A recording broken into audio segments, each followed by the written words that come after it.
ಒಂದೂರಲ್ಲಿ ರಾಮಾನುಜ ಆಚಾರ್ಯ ಎಂಬ ಒಬ್ಬ ಮಹಾನ್ ಸಂತರಿದ್ದರು. ಅವರ ಬಳಿ ಜನರು ದೂರ ದೂರದಿಂದ ಮಾರ್ಗದರ್ಶನಕ್ಕೋಸ್ಕರ ಬರ್ತಿದ್ರು. ಅವರು ಅತ್ಯಂತ ಸರಳ ರೀತಿಯಲ್ಲಿ ಉಪದೇಶ ಕೊಡುತ್ತಿದ್ದರು. ಪಕ್ಕದ ಊರಿನಲ್ಲಿ ಒಬ್ಬ ಬಡ ಮತ್ತು ಕೆಲಸವಿಲ್ಲದ ಯುವಕ ಇದ್ದನು. ಅವನ ಹೆಸರು ಮಹೇಶ್.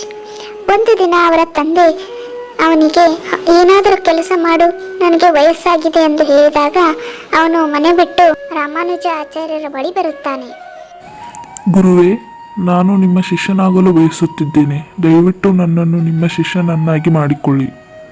ಆಗ ಸಂತರು, ಏಕೆ ಮಗುವೆ, ನೀನು ಏಕೆ ಶಿಷ್ಯನಾಗಲು ಬಯಸುತ್ತಿರುವೆ? ಗುರುಗಳೇ, ಈ ಜಗತ್ತು ಒಂದು ಸ್ವಾರ್ಥವಾದ ಜಗತ್ತು. ಇಲ್ಲಿರುವುದೆಲ್ಲವೂ ಮಾಯಾಜಾಲ. ನನಗೆ ಈ ಜಗತ್ತಿನಲ್ಲಿ ಇರಲು ಇಷ್ಟವಿಲ್ಲ. ನಾನು ಪರಮಾತ್ಮನ ಭಕ್ತಿಯಲ್ಲಿ ಲೀನರಾಗಲು ಬಯಸುತ್ತೇನೆ. ಇದರ ಅರ್ಥ ನೀನು ಪರಮಾತ್ಮನನ್ನು ಪ್ರೀತಿಸಲು ಬಯಸುವೆ. ಆದರೆ ನನಗೆ ಒಂದು ವಿಷಯ ಹೇಳು, ನೀನು ನಿಮ್ಮ ಮನೆಯಲ್ಲಿ ಯಾರನ್ನಾದರೂ ಪ್ರೀತಿಸುವೆಯಾ? ಸ್ನೇಹದಿಂದ ನಡೆಸಿಕೊಳ್ಳುವೆಯಾ? ಆಗ ಯುವಕ, ಇಲ್ಲ, ನಾನು ಯಾರೊಂದಿಗೂ ಪ್ರೀತಿಸುವುದಿಲ್ಲ, ಯಾರ ಜೊತೆನೂ ಚೆನ್ನಾಗಿ ನಡೆದುಕೊಳ್ಳುವುದಿಲ್ಲ.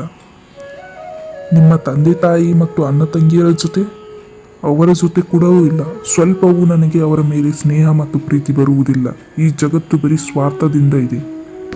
ಹಾಗಾದರೆ ನೀನು ನನ್ನ ಶಿಷ್ಯನಾಗಲು ಸಾಧ್ಯವಿಲ್ಲ.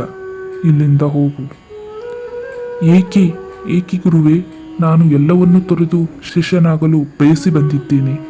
ಎಲ್ಲರೂ ಹೇಳುತ್ತಾರೆ, ಎಲ್ಲವನ್ನು ತೊರೆದರೆ ಶಿಷ್ಯನಾಗಬಹುದು, ಪರಮಾತ್ಮನಲ್ಲಿ ಲೀನನಾಗಬಹುದು ಎಂದು. ಹೌದು, ಆದರೆ ನೀನು ಒಬ್ಬ ಕಠೋರ ಮನುಷ್ಯ.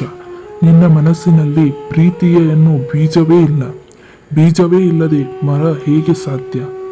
ಪ್ರೀತಿ ಭಾವನೆಯಿಂದನೇ ಪರಮಾತ್ಮನನ್ನು ಒಲಿಸಲು ಸಾಧ್ಯ.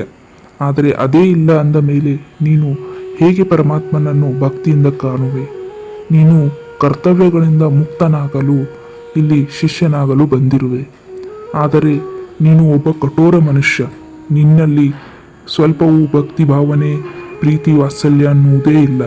ಹಾಗಾಗಿ ನೀನು ನನ್ನ ಶಿಷ್ಯನಾಗಲು ಸಾಧ್ಯವಿಲ್ಲ. ಈ ಮಾತನ್ನು ಕೇಳಿ ಯುವಕನಿಗೆ ತನ್ನ ತಪ್ಪಿನ ಅರ್ಥವಾಗುತ್ತದೆ ಮತ್ತು ಅವನು ತನ್ನ ಮನೆಗೆ ವಾಪಸ್ ಹೋಗಿ ಆಗ ತಂದೆ ತಾಯಿಯರ ಬಳಿ ಕ್ಷಮೆ ಕೇಳಿ ತನ್ನ ಕರ್ತವ್ಯವನ್ನು ನಿಭಾಯಿಸುತ್ತಾ ಎಲ್ಲರನ್ನು ಚೆನ್ನಾಗಿ ನೋಡಿಕೊಳ್ಳುತ್ತಾ ಖುಷಿಯಾಗಿ ಇರುತ್ತಾರೆ.